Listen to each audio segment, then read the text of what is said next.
Kamusta mga palangga? Papakita ko po ngayon sa inyo kung paano po ako gumawa ng Arabic cake na basbousa.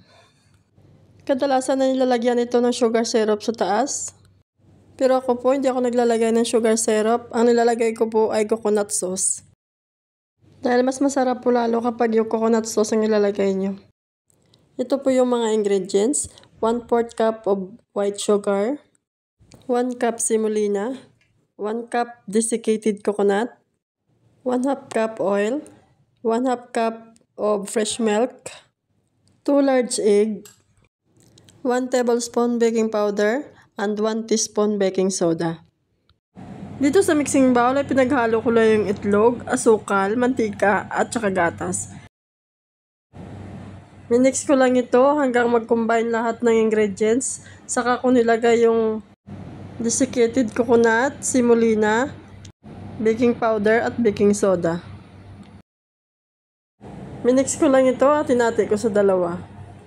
Yung kalahati ay nilagay ko dito sa Pyrex at binik ko ito sa oven ng 15 minutes. At habang nakasalang yung cake ay gagawa muna ako ng malabiya.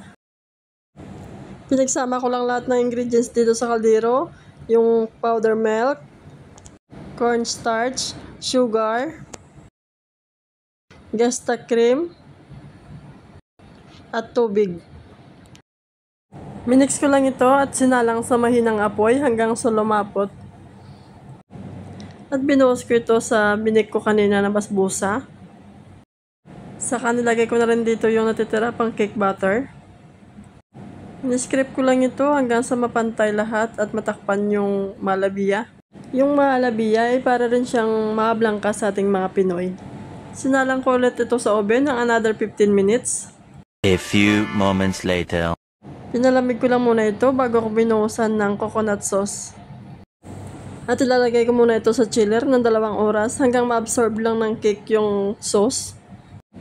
I-slice ko lang ito at ready to serve ng aking basbousa. Napakasarap nito mga langga. At yung nagpapasarap dito lalo ay yung binuhos ko na sauce. Perfect talaga. Kahit si amo gustong-gusto niya ito.